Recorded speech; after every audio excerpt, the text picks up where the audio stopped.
Auditoría de costos y gastos para cooperativas.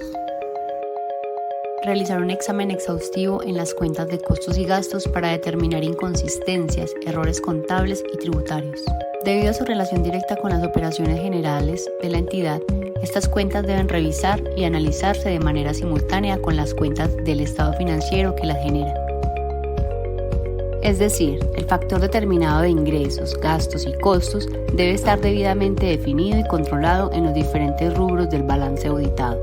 A su vez, deben examinarse bien los ingresos, gastos y costos obtenidos por la prestación de servicios al público no asociado en la razón de establecer el excedente para determinarlo al final del periodo y de esa manera construir el fondo de reserva no susceptible de distribución.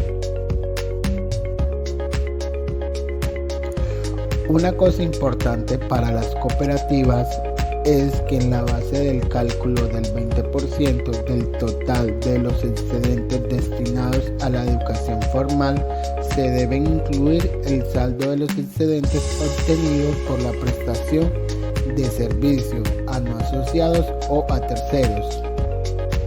De lo contrario, la entidad se vería afectada en la obligación de pagar impuesto de renta y complementario a la tarifa de régimen especial sobre los excedentes obtenidos por la prestación de servicios a terceros. Reservas y fondos cooperativos.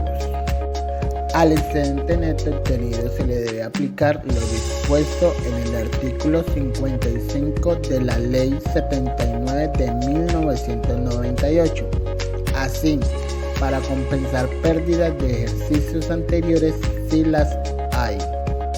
Para establecer la reserva de protección de aporte social si esas se han empleado anteriormente, hasta qué nivel que tenían antes de su utilización. Si se ha cumplido con lo anterior, no es necesario llevarlo a cabo.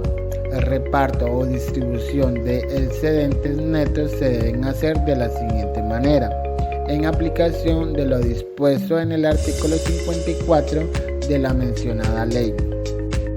Mínimo un 20% para la reserva de protección de aporte social, mínimo un 20% para el fondo de educación, mínimo un 10% para el fondo de solidaridad. Objetivos de la auditoría. Evaluar lo adecuado del control interno para determinar la existencia de políticas, procedimientos, prácticas y controles a fin de verificar si son adecuados y suficientes para el manejo de las cuentas de ingresos, gastos y costos. Determinar el alcance y cobertura de la función del control interno frente a los mecanismos y procedimientos de control, custodia y administración de los documentos representativos de las cuentas de ingresos y gastos. Verificar que estas cuentas se ajusten a los requerimientos de ley. Constatar la aplicación del concepto de causación sobre los ingresos y gastos de la organización solidaria. Determinar la confiabilidad y razonabilidad de las cifras concorde a la fecha de la auditoría. Determinar que los saldos y conceptos registrados correspondan a los ingresos y erogaciones realizadas por la entidad. Constatar la adecuada elaboración y ejecución de un presupuesto de ingresos y gastos por parte de la organización solidaria. Verificar el cumplimiento del presupuesto con respecto a la fecha de auditoría. Verificar el adecuado soporte de los gastos incurridos por la organización. Constatar la existencia de razonabilidad y una relación de causalidad con el objeto social de los gastos registrados.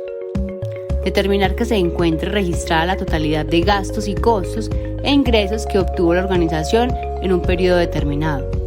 Establecer el valor de los ingresos, costos y gastos para reconocer los excedentes obtenidos por la prestación de servicios al público no asociado.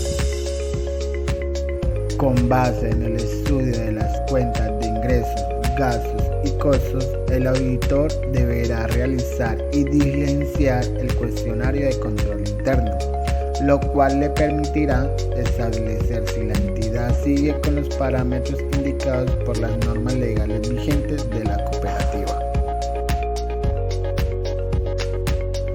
Procedimientos de auditoría.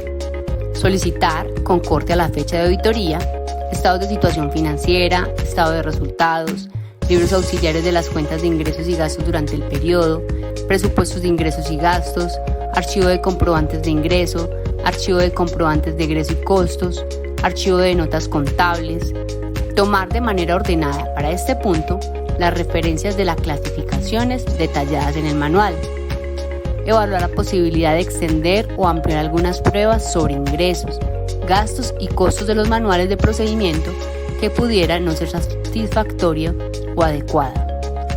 Cotejar los valores de la totalidad de saldos del presupuesto con los ejecutados a la fecha de la auditoría. Concluir. Revisar el acta de asamblea anterior y comparar la forma como se distribuyen los excedentes con los registros contables. Solicitar soporte para las encontradas documentaciones y evaluar su razonabilidad y valor técnico. Concluir. Preparar el respectivo informe.